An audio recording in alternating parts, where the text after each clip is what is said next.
জাতীয় নাগরিক পার্টি এনসিপির অনুরোধে সমাবেশের স্থান পরিবর্তন করেছে ছাত্রদল। আগামী রোববার শহীদ মিনার ছেড়ে দিয়ে শাহবাগে ছাত্র সমাবেশ করার সিদ্ধান্ত নিয়েছে দলটি। বুধবার রাজধানীর নয়াপল্টনে বিএনপির কেন্দ্রীয় কার্যালয়ে আয়োজিত সংবাদ সম্মেলনে এই ঘোষণা দেন ছাত্রদলের সভাপতি রাকিবুল ইসলাম রাকিব।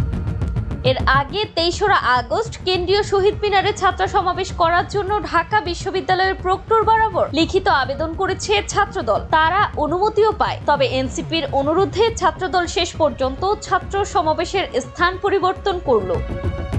লিখিত বক্তব্যে রাকিবুল ইসলাম বলেন, জুলাই আগস্টের গণঅভ্যুত্থানের বর্ষপূর্তি উপলক্ষে মাসব্যাপী কর্মসূচির অংশ হিসেবে 23 আগস্ট কেন্দ্রীয় শহীদ মিনারে ছাত্র সমাবেশের ঘোষণা দিয়েছিল ছাত্রদল। ঢাকা বিশ্ববিদ্যালয় কর্তৃপক্ষের কাছ থেকে অনুমতিও পাওয়া যায়, তবে আমাদের কর্মসূচি ঘোষণার কয়েকদিনের মাঝে জাতীয় নাগরিক পার্টিও একই দিনে একই স্থানে সমাবেশ করার কথা আমরা প্রথমে গণমাধ্যম মারফত অবগত হই। পরবর্তীতে নাগরিক পার্টির নেতৃবৃন্দ ব্যক্তিগতভাবে বরাবর আমাদের সঙ্গে এই বিষয়ে যোগাযোগ করে সমাবেশের স্থান পরিবর্তনের অনুরোধ জানান। এই বিষয়ে আমাদের সিনিয়র নেতৃবৃন্দের সঙ্গেও তারা যোগাযোগ করেন।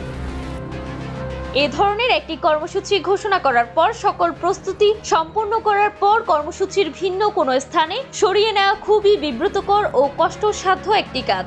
কর্মদিবসে আমাদের কর্মসূচির কারণে যেন কোনো জনভোগান্তি তৈরি না হয়, সমাবেশটি শহীদ মিনারে করতে চাওয়ার এটিও ছিল একটি অন্যতম কারণ। তাছাড়া আমরা যেহেতু কর্মসূচিটি প্রথমে ঘোষণা করি এবং যথাযথ কর্তৃপক্ষের অনুমতিও লাভ করি, তাই উক্ত স্থানে সমাবেশ করার আমরাই একমাত্র বৈধ দাবিদার।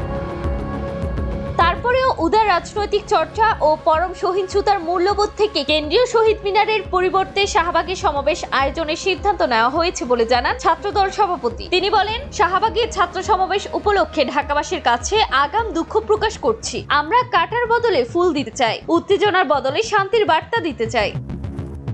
রাকিবুল ইসলাম বলেন, দীর্ঘ 16 বছর ধরে ছাত্রদল নানা নিপীড়নের মুখেও শান্তিপূর্ণ ভূমিকা পালন করে আসছে। অভ্যুত্থানে গুরুত্বপূর্ণ অবদান রাখলেও ছাত্রদলের অবদানকে অস্বীকার করা হচ্ছে। গুজব, অপপ্রচার ও অনলাইন আক্রমণের মধ্যেও ছাত্রদল সহাবস্থানের রাজনীতিতে অটল রয়েছে। ছাত্রদলের এই অবস্থান গণতান্ত্রিক, শান্তিপূর্ণ ও ইতিবাচক ধারার ছাত্র রাজনীতির প্রতীক হিসেবে ইতিবাচক হয়ে থাকবে বলে মন্তব্য করেন রাকিবুল ইসলাম। তিনি বলেন, এই উদারতা অন্য রাজনৈতিক শক্তির জন্য পথ প্রদর্শক হবে।